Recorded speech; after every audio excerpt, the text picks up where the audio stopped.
and one of the things I tell people all the time, one of the biggest misconceptions, and again, the annuity industry has done a poor job with this, is a lot of people will think, well, Stan the Annuity Man and John Olsen, if I die, the evil annuity company keeps the money. No, you don't have to structure it that way. You can structure it so that the annuity company is on the hook. I want people to really lean in and listen to what I'm getting ready to say.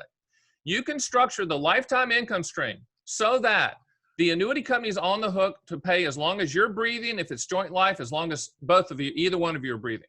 But when you pass, or when that second person passes away, you can contractually structure the policy so that 100% of any unused money goes to the beneficiaries, and the annuity company does not keep a penny.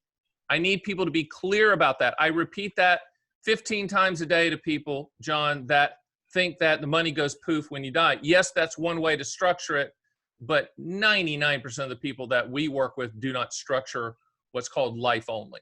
Right. And Stan, I just was looking yesterday. I get Canex, which is a thing for professionals in annuities. And I was looking at their report for the first quarter of 2021 and the kind of annuities that people bought. And something like 60% of the people who bought annuities bought the thing Stan just described. It's called cash refund. And it says this: I'm going to pay you for as long as you live, or for as long as you and your spouse live. Right. If you don't get back the amount of money that was put on income that you had at that time, then the balance is going to be paid to your beneficiary in a check. Over half the people, very few people get life only.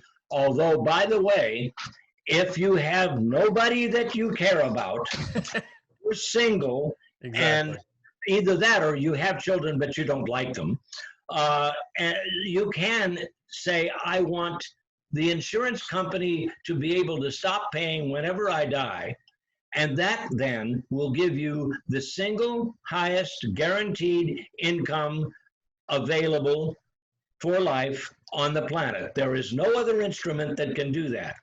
But most people look at that and say, what if I die next month? So the cash refund option that Stan has described is, I don't believe, I've sold 2 life onlys in my entire career. They were both unmarried with no children, that wanted the highest income they could get.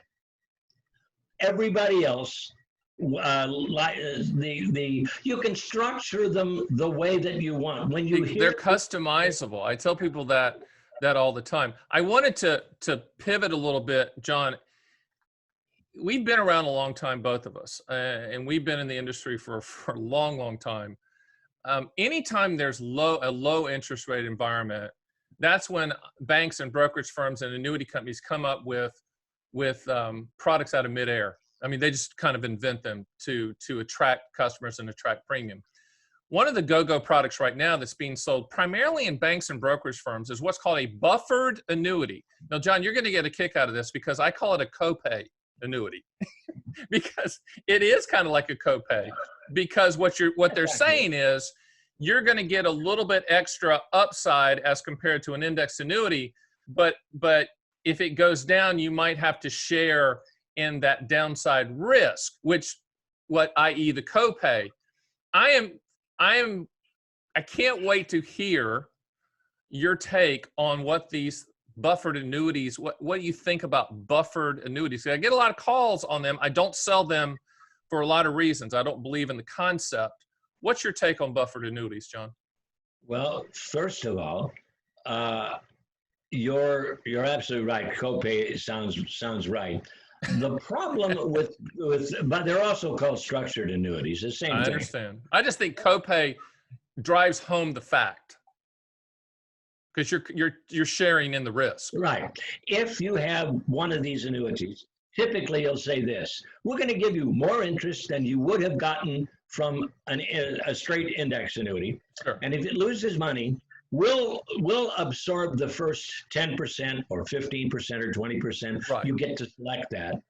And then if there's a really bad year and it drops more than that amount, you're on the hook for the excess.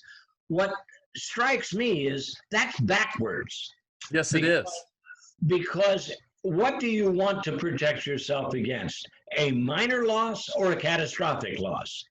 Because if you select, let's say, a 10% loss, and they're going to eat the 10%, and the market goes down 38%, which it has done before in Sure. 1 year, you're stuck with 28% of that loss.